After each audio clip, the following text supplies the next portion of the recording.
LeBron James has reached the NBA Finals for a ridiculous 8th straight year, a feat only accomplished by Bill Russell and some of his fellow teammates during those championship runs in the 50s and 60s.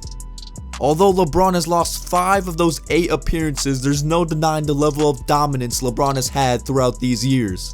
The man is in his 15th season and is still looking like he's in his prime and is only getting better. The man arguably just had one of the best postseasons of his career as he averaged 34 points, 9.1 rebounds, and 9 assists per game, and led this mediocre Cavs squad to the NBA Finals. He led the entire NBA in playoff scoring, led his team in assists, and was second on his team in rebounds. LeBron James got swept in the 2018 Finals by the Golden State Warriors, bringing his finals record to 3-6. But the man was an unstoppable force in this series, so it's pretty difficult to blame him for this loss. I mean, he dropped 51 points in Game 1 and still managed to lose the game, mostly due to blunders from his teammates, J.R. Smith. Following the finals loss, there were reports flowing in that LeBron James was injured during this finals series.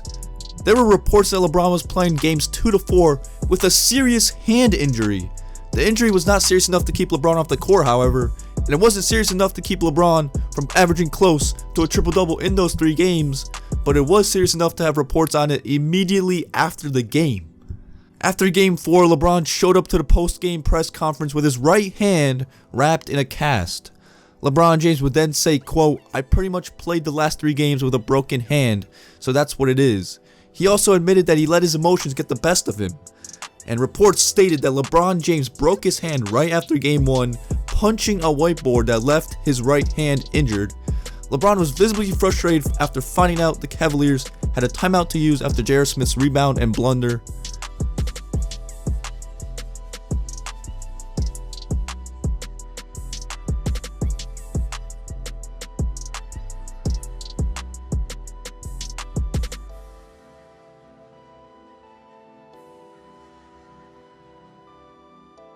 People claim that the cast was dramatic and people were finding this injury hard to believe and just an excuse for LeBron to use for getting swept in the NBA Finals. So I'm going to go in depth and examine some photos to see if these reports are true and if LeBron actually broke or injured his hand during this finals series. Here are some photos from Game 1 of the NBA Finals prior to LeBron injuring his hand and prior to J.R. Smith ruining everything. Looking at these photos, you can see that both hands appear to look the same. You can see the bones and everything is visible on his hands, nothing to hide, nothing is swollen.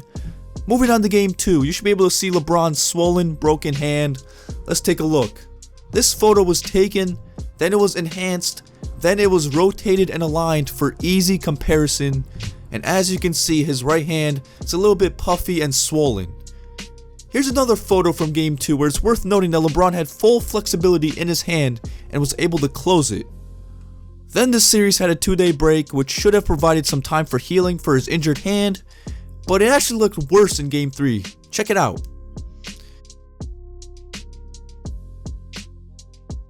It looks like a balloon. Clearly, the hand is swollen. Any dunks LeBron has delivered during these games had to hurt him, and in Game 4 the puffiness was still a factor in his hand. And as I mentioned earlier, LeBron got this injury after Game 1 punching a whiteboard. When he did this after Game 1 is still a mystery, because here's a photo of LeBron's hand during the post-game press conference of Game 1. It's basically perfect.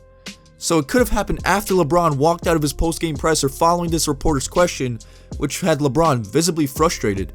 From where you stood on the court and from talking to him after the play, what's your reaction to it? What's your version? Thank you.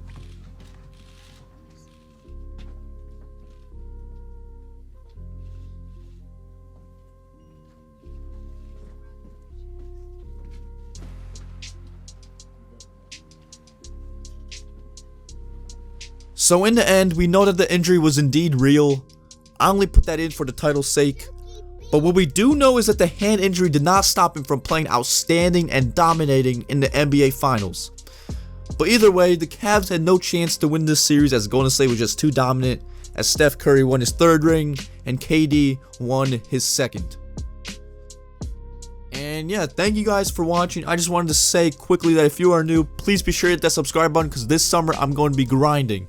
Also, hit that like button if you enjoyed. I found this story to be pretty interesting, as LeBron could have just went to Game 4 presser without a cast, and all these rumors would just stop, but this never would have been known. This whole story was just mysterious and interesting, and I like these kinds of stories. And yeah, once again guys, thanks for watching. Leave a like if you enjoyed, and I'm out.